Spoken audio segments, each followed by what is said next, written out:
Do not think that I have come to abolish the law or the prophets. I have not come to abolish them, but to fulfill them.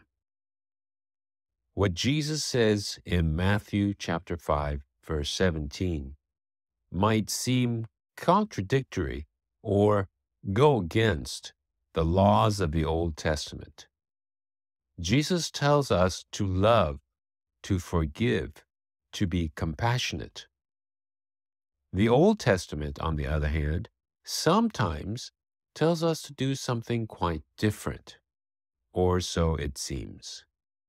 In Exodus chapter 21, the Bible sets laws about how to treat servants or slaves.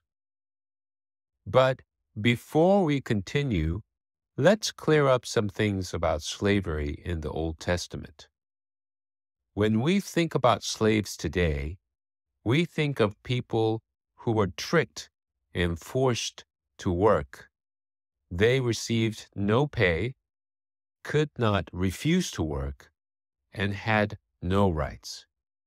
They were treated terribly.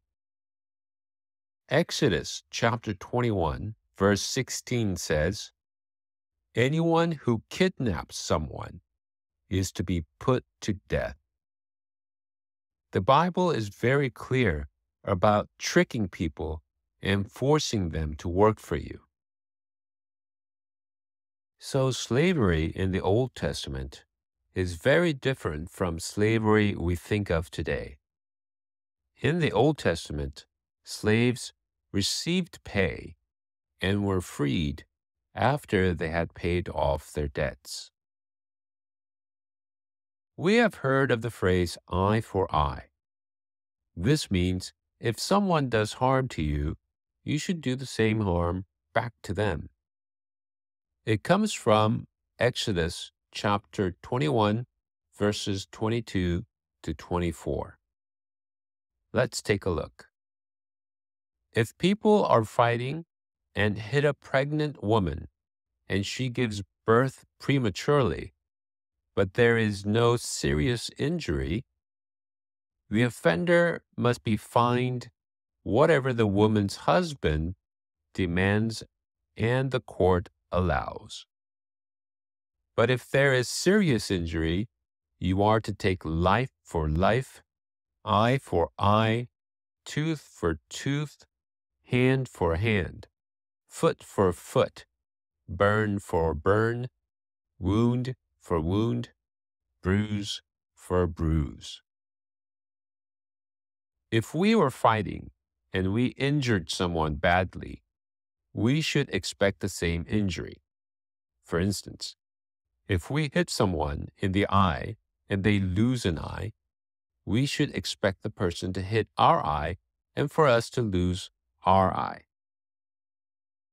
The spirit of these laws is this: we do not want to lose our eyes or our lives or our hands or feet. So don't fight. Of course, we often forget what the real meaning is and just focus on the words. An eye for an eye. Instead of the real meaning, don't fight, because if you do, we might hurt someone badly. And if we do, they have the right to hurt us in the same way. What does Jesus say about fighting? Jesus spoke by dying on the cross. God is just. The spiritual law is that when we sin, the punishment for sin is death. Death as in separation from God, forever. So when we sin, there is punishment, an eternal separation from God. God did not want us to be separated from Him, but God also could not simply say, "That's okay." There needed to be justice. Sin must be punished. So God the Father decided He would punish Jesus, His Son. Jesus obeyed and was punished for our sins on the cross.